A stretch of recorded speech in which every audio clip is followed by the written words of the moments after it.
Hey, everybody. It's your girl, Synoria, with Synoria's Best Kept Secret. And today I have my guest, Mr. Shelton R. Johnson. Hi, Shelton. How are you today? Hey, hey, Synoria, how you doing? Doing good. Doing good. I'm good as well. Thank you. I want to thank you for joining me. Great, great, great. I'm happy to be here. So happy to be here. Of Thank you for having me. course. Yes. Well, listen, I want to know all about what it is to be Mr. Shelton R. Johnson. So tell me a little bit about yourself. Originally from Norfolk, Virginia, went to college on a football scholarship, James Madison University, was on the '04 national championship team. Then after that, moved up to Maryland for a career, got married, had children, doing the day to day, got into writing Okay. by way of novels, actually, after a family vacation that was very funny in person. I decided to write a book about it. Okay. Right. And Like a then Lampoon family vacation thing. right, yes. Yeah. And so, it's funny, we were it's funny, we were actually like uh I should say I was in a point in my life where I was 27 years old and I was like, man, you know what? I couldn't figure out what it was I wanted to do. I tried boxing, I tried getting back into football, I tried track and field, I tried doing all these things athletically, and nothing really ever panned out. Um, Wrote the first book, like I said, enjoyed it so much, I decided to turn it into a trilogy, and then I wrote another standalone novel, and just the books weren't selling. It's just bottom line. And I took a class called How to Adapt Your Movie for the big screen. And what happened was the teacher of the class was just, I thought it was going to, teach us what to put in the novels for to make movies, but it wasn't the case. They just taught us screenwriting. And I was sitting there bored during the lunch break. It was just me and the teacher in there. And he asked me what the story was about. I told him, he told me, hey, do yourself a favor, turn it into a movie. Oh, Um, okay. so I wrote the script for it, tried to sell it, couldn't sell it, decided to make it myself. Didn't know what a film festival was, didn't know what a film anything was, but I just knew I could see it happening. And everybody who had read my books told me that they could see it as a movie. That So was my let first me ask you this, novel. just to interject a little bit, right? Because you Uh, said, this all started from like a family vacation that you decided to turn into a book. right, A book became a trilogy. You submitted it as a movie, all of these good things. right. What so what was going through your head going from each step in order to get it to, movie writing? I just felt like it should be more eyes on this. Like the people, because the people who did read it were like, man, you had me in tears laughing. Like, dude, this is crazy. And I was like, well, thanks, man, I appreciate it. But it was only like a handful of people who actually read. I got a lot of people supported me, like, hey, man, I want to support. But nobody actually read the books. And that's why I Mm, was like, okay, maybe my audience doesn't like to read. Let me put it into a different format right. you know. And so that's what made me go towards to the movies. And then when none of the producers or studios wanted to really pick it up because they didn't. There's a lot of reasons why. I was a no name artist, a lot of stuff. And so I was like, all right, well, you know what? I'll make it myself. And with a little inspiration from somebody, and then me knowing I only knew one person who knew even remotely knew how to work a camera, Okay. and and we decided to make it. And he like my first camera crew. Those guys they make wedding videos, real estate videos, music videos, but they had never done a movie before or film. Okay, so it was kind of Uh, like a first for the both of you. Right, exactly, and it ended up working out great. I mean, the movie did well. It had 4.5 star reviews on Amazon. There's on Amazon, Tubi, and Apple TV. It's doing well, doing Okay. doing really well. And so what is the name of this project? That's called Thankful for My Family. It's a comedy, like I said, it's a Thanksgiving comedy about a young man who's has his aspirations to marry an older woman, but he's kind of having cold feet and he wants to get his family approval over Thanksgiving holiday. Okay, a cougar. Yeah. And so based on real life, my wife is 4.5 years older than I am. So Oh, okay, that's a eh, kitten. That ain't no eh, cougar. right, exactly. Yeah. But for the story, you gotta Exaggerated a bit. exaggerate a little bit more, right? Yeah, okay. Yep.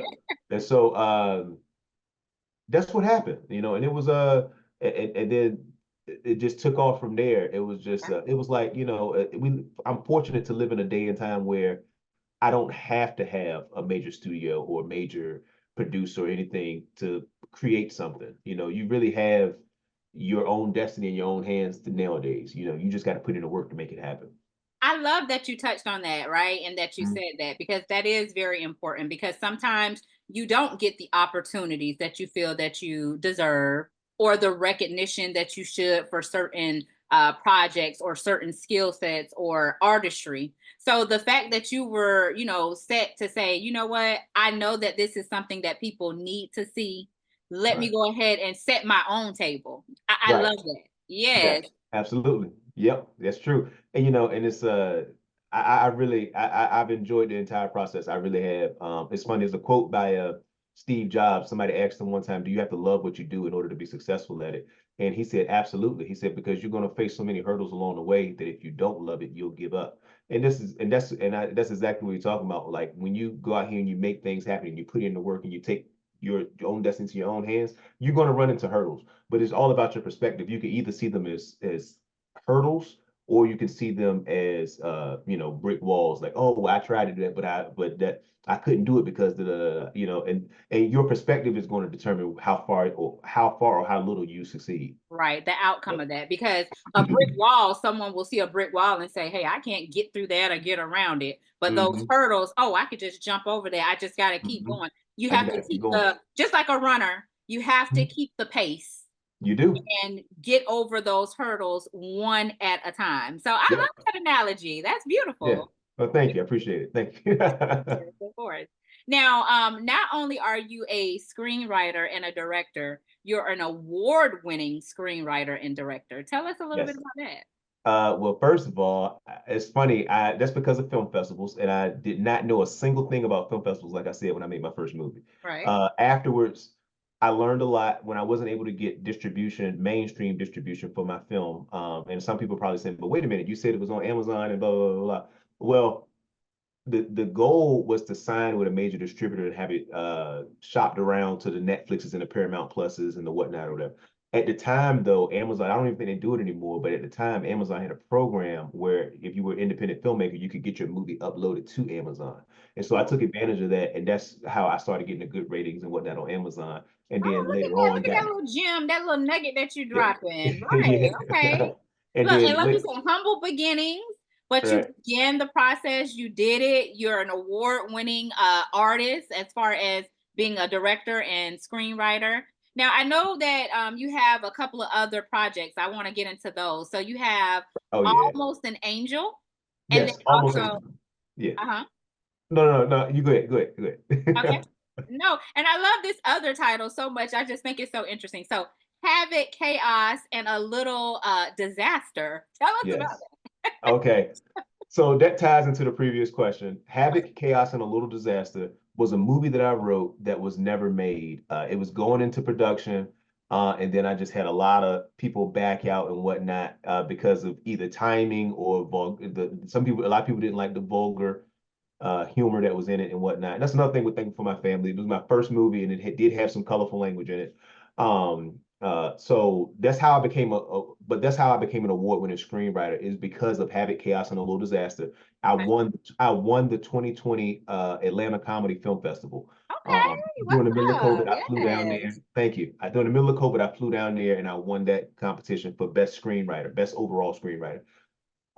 Then the other movie, The Legend of Walking Willie, that's how I became an award-winning director. For that, I won the Kismet Festival over in New Mexico. I won Twin Tiers up in New York, and I also won the Black Film Festival of New Orleans. With Winner, winner, winner. Yes, yes. And then I use film festivals and I use short films to really improve my craft of filmmaking.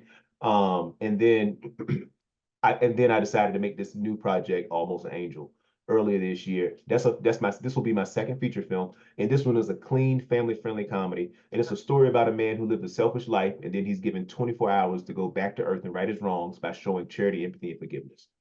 Okay. It is, yes, it is I'm telling you, it is a really hilarious story. It is also very heartfelt. A lot of good messages are subliminate. I always struggle with that word, but you know what I'm saying. Yeah, They're in there. subliminal. Uh-huh. Yeah, thank It's you. okay. So we're Yeah, gonna get through it. We'll work right. through this. They're they're in there, and it's a really a good message for the family. Everybody can watch it. And like I said, really funny. And I really believe this is going to be my best work yet. Really, I Oh, know it is wow. already. My editors Well, are that's already good that you're raving able to about give it. yourself kudos, right? And you've been able to see your progression throughout. And based on what you're telling me, it sounds like it is a very like wholesome like film. It's giving me Yes, maybe like Scrooge vibes, maybe like holiday yes. vibes. Is that like when are you looking to have this release? It's right after the holidays. January 3rd will be the premiere. Just in Uh, time for the new year.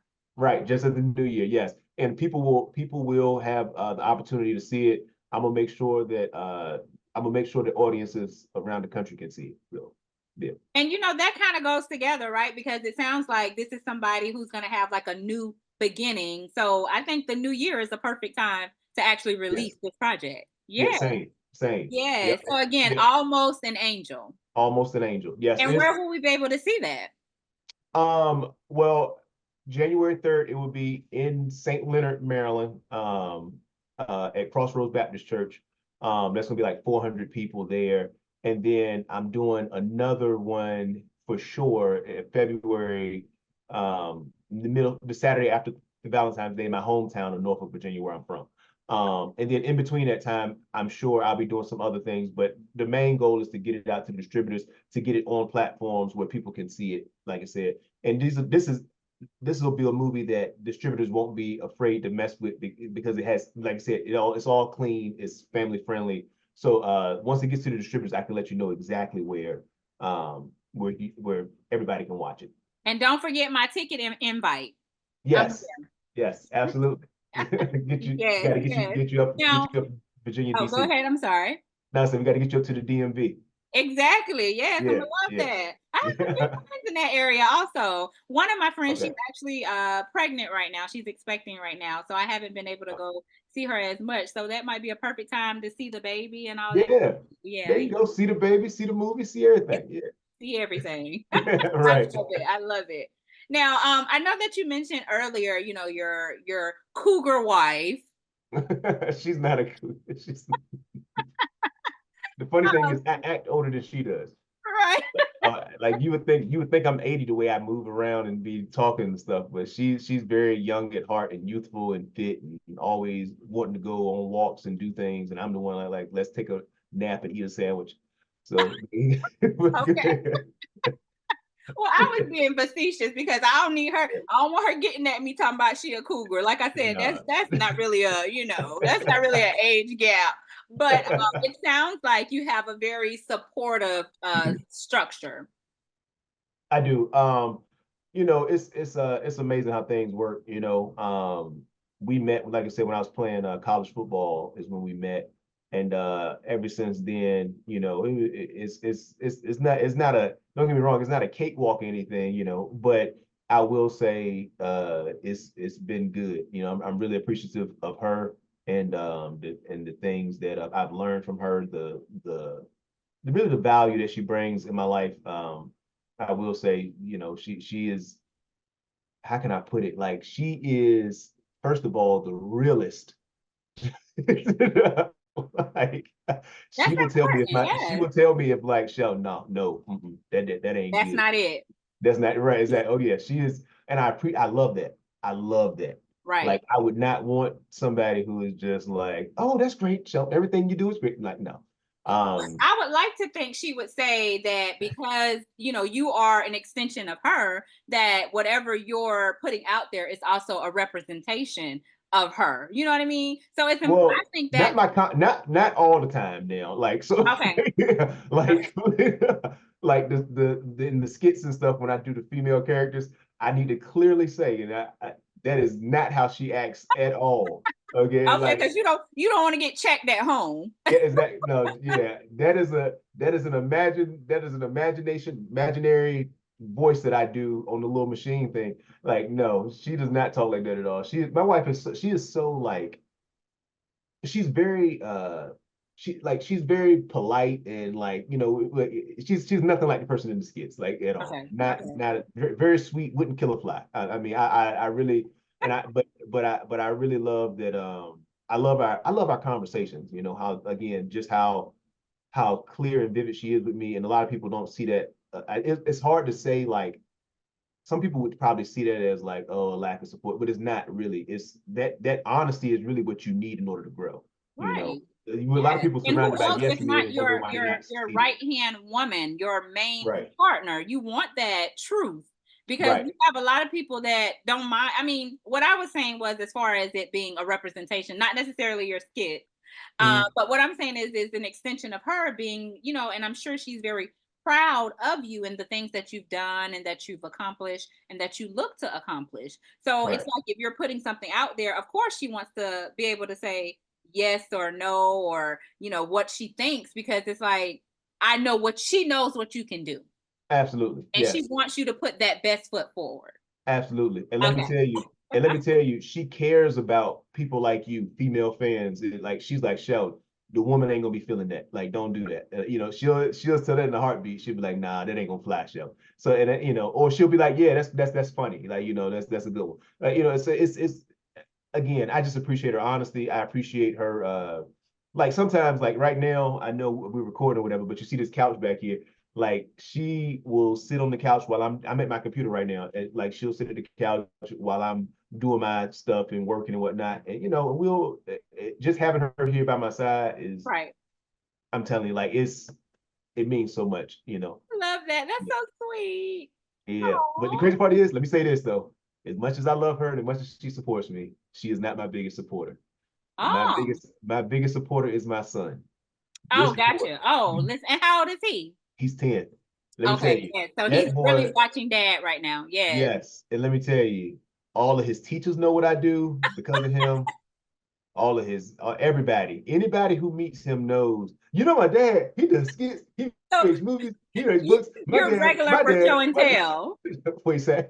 I say you're regular for show and tell. Right, exactly. Yeah. I'm like, okay, all right. You don't have to tell everybody. Like, I mean, Oh, everybody, I love Sunday that. school teachers, Yes, because everybody. that means he's watching you. And 10, that's such an impressionable age, for children. And so, Right. especially a young boy to watch his Hmm. father, and obviously Yes. he admires what you do. Now, does he Yes. maybe want to also go into the entertainment industry? Without a doubt. He Every time I record a skit, Dad, can I be in this one? Dad, can I be in this one? Dad, can I be? And I'm like, no, you're not good. But I need to let people know, and I put it in the comments. The one that people really like is one of the most popular ones. Okay. You fell out now, church over. Okay. That one, that's him walking back and forth across my face, uh, when I was laying on the ground. That was him, and he's like the whole time he's like, Dad, I don't get it. I don't understand. Why am I walking across your face? And I'm like, son, don't worry, it's gonna make sense. I promise you, it's gonna make sense. And it did. That So, one, I think is over 300,000 views now. Something. So, wow. So let yeah. me ask you this. What made you decide? I mean, you write, right? You're a screenwriter, you're a Right. director, you're a family man. What made you get into these skits? I wasn't getting any eyes on what I was doing. People who knew me knew that I was putting out good stuff with the movies and whatnot. And they were like, man, you're funny. Like, dude, you should, man, you should just keep it up, keep it going. And I'm like, how come nobody is seeing what I'm doing? And so all of my friends who are in comedy, I know a lot of comedians, I know a lot of people who make skits and whatnot. They're like, Shell, man, you got to get on social media, dude. You got to do these skits, man. People gonna like what you're doing, man. I'm telling you, go put out good stuff. And so I was like, you know what? That's what I'm gonna do. I'm gonna build up my audience through my skits. I'm gonna let people see what it is that I do. And that's why before I started, I made sure that my profile said, this is what I do. I'm an award-winning screenwriter, comedic screenwriter, director, and I'm sharing daily samples of my work. Like, and that's never gonna change. I'm gonna keep that on my page so that people know, like, this is what I do. I don't want people to be surprised when a movie pops up, like, what is he doing talking about? Like, not like I've been doing movies. Like, Right, but you have to keep that algorithm going, keep right, the exactly. smiles flowing. Look, and Yes. I watch them. I watched a few of them, and Thank it's you. brought some joy. Like I'm like this right here. Like he played too much, but I love that. I love that you bring out the inner. You're bringing out your personality. Absolutely. Yes. I bring out my personality. Like I said, I try to just try to make people laugh. I enjoy doing it. It's crazy. I'm telling you, it's just like it's a fun, it's just a fun feeling to have something in your head that you're laughing at, and then you put it on the screen, and everybody else is laughing at it too. It's like, wow, Right. that's crazy. Like, I And just it enjoy sounds it. like you like to kind of, because you kind of talked about, the different projects that you've done so far. It sounds like Mhm. you kind of like to mix the genres a little bit. Yes, I do. When you write every day, it's hard to just stick to be like, okay, I'm just gonna do this. This is Right. it. It's like, look, man, when I sit down and I'm writing, I'll have an outline for especially for my movies. I have an outline for my movies, and I'm like, you know what? I might go off on a tangent because I wouldn't recommend this to new writers. To new writers, as you're learning things, just stick to the book, do it the right way the first time, and then it's kind of like cooking. When you get a recipe, you always go with the recipe as written the first time, and then the second time, like, okay, all right, you taste it, you're like, all right, I know what I'm gonna do next time. I'm gonna Right, do this. right. You know what I mean? So, so that's what I would recommend to new writers. But I've been writing for so long now that it's like, hey, I probably got like 14, 15 books on screenwriting that I read. I'm pointing down to my little library. But Oh, like, wow. but like I read every day. I really study the genre. And like I said, so I've done horror comedy, I've done action. I've written like Havoc, Chaos, and a Little Disaster was an action comedy. I like to blend the genres just to kind of play around with what works, what doesn't work, and just that's the only way I really feel like you improve it is by doing something every day. And I've seen the benefits of it. I'm not saying I'm the best, but I would say I'm pretty good. Right. And you can kind of see, like we were speaking of before, like your process from the beginning to where you are now. And I'm sure you can kind of see, your art and how everything has unfolded and the differences. Like you said, you were able to add a little spice here or take a Right. little bit away there just to kind of Right. know that formula.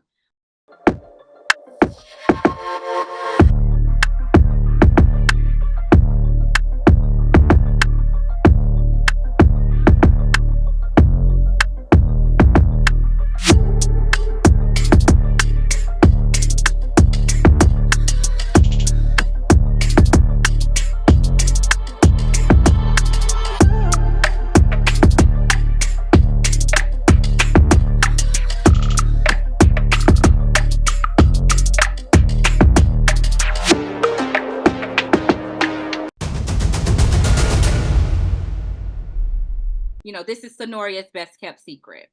What Right. are some best kept secrets that maybe you're able to offer to, the next director or screenwriter that's coming up? All right, I'm gonna drop a serious nugget on y'all. All Okay. right, because I see this is a major problem.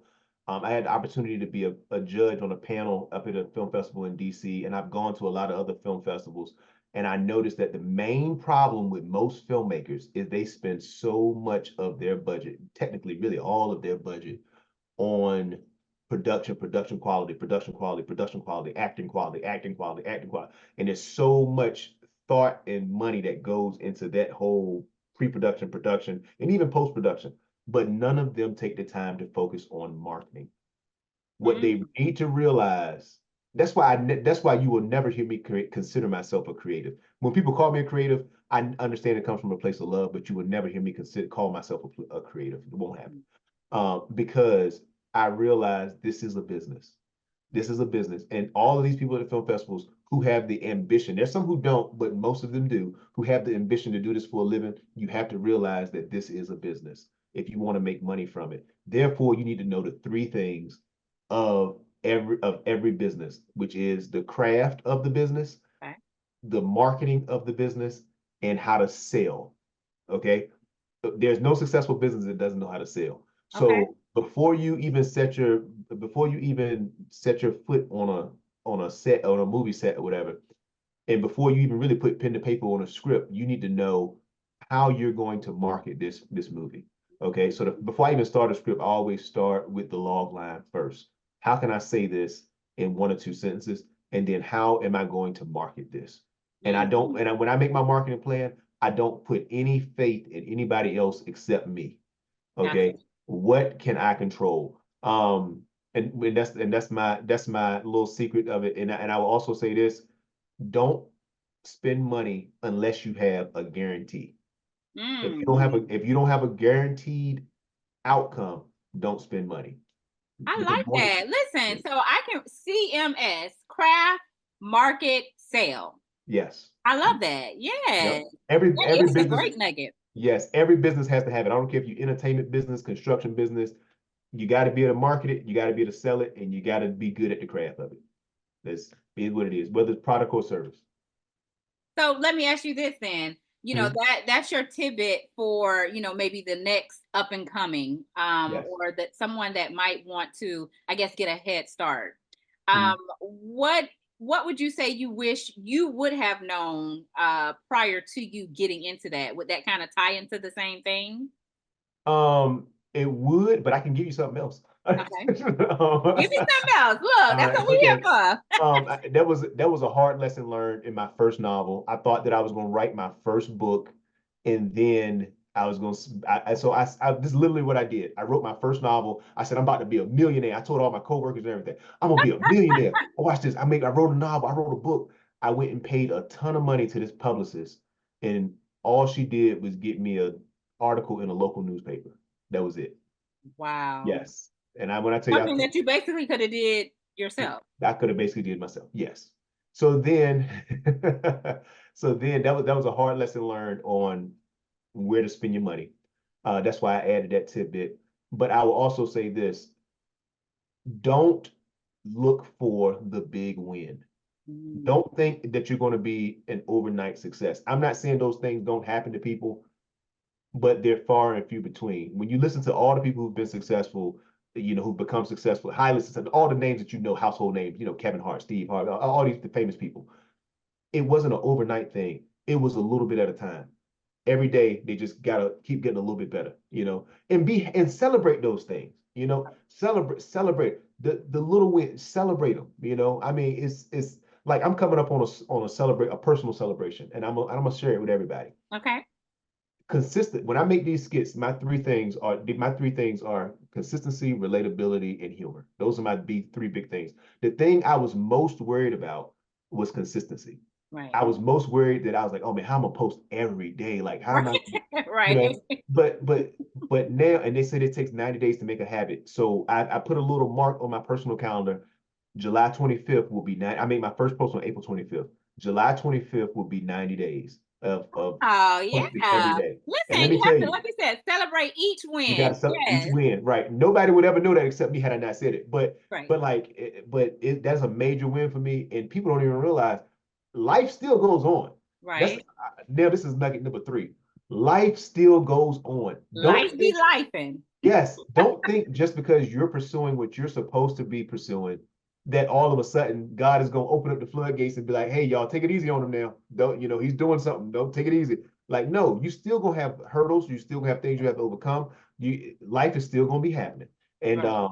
and really nobody cares that you're pursuing what you're pursuing. It's about Hello. right, Hello. exactly. It's like who? Yeah, so you have to persevere and continue to and just continue to push on. But again, it goes back to what I said. If you want it bad enough, it's just an obstacle. Exactly. Yes. Beautiful. Yeah. Beautiful. I love that. Look, this has been like very inspirational, motivational. This has been a very happy conversation. Like today is what, National Emoji Day. So I put up a post earlier. Um Uh, and it was just like, I choose to smile. So because like you said, sometimes life be lifing. Um, yep, we have hurdles and nobody don't care about what you doing. It's like, girl or boy, who are yep, you? Okay. yep, yep. So we Uh-huh. have to choose to smile. We have to choose to celebrate and our wins, whether it's the Hmm. 90-day mark of completing skits and posting every day, or Right. sometimes it's just getting up out of your bed. I mean, that's Yeah. a celebration. Hmm. So we Yep. have to do it. Yeah. I'll give a quick. I'm gonna give a quick little personal story that a lot of Okay. people don't. Nobody knows really except my close friends and my family. Okay. The one video that went really viral, over 3 million views now, I think, is best friend calls on speakerphone. Okay. People don't realize this. My HVAC, my air, my heating, my air conditioning. It's the middle of summertime. My air conditioning was out for 2 weeks. I was going back and forth with the company trying to get them to come fix it. They couldn't fix it. It was a bunch of mess. cost me tons of money, the whole nine, blah, blah. It was too hot in my house. I was supposed to record that skit in the house, and I decided to make it in the truck, Okay. like for that reason. You know what I mean? But it's just like this little stuff like that people don't even realize. Like life goes on. Like I did. It was hot as on the one in the house. I was like, it's too hot to record here. I need to go outside. And then that house, that video got 3 million views. Wow.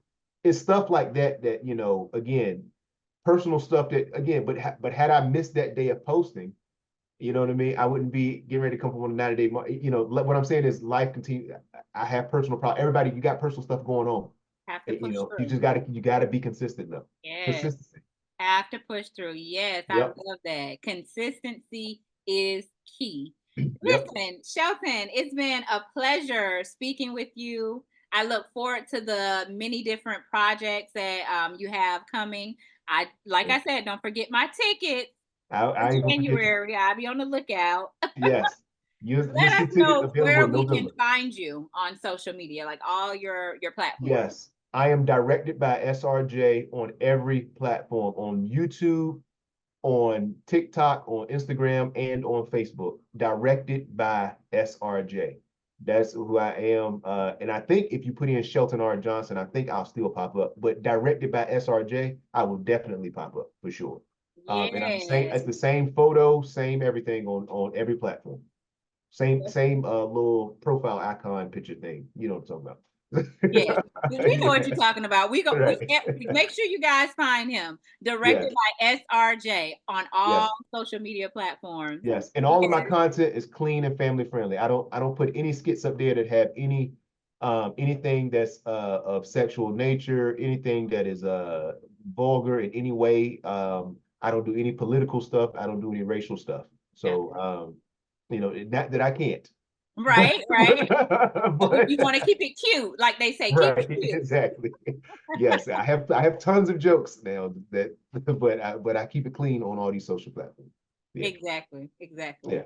Listen, well, keep the jokes coming, keep the smiles flowing. Again, it's Yes. been a pleasure having you. And everybody, I want to thank you for watching Synoria's Best Kept Secret, and we will see you guys next time. Goodbye. Thank you again, Synoria. Of course, of course.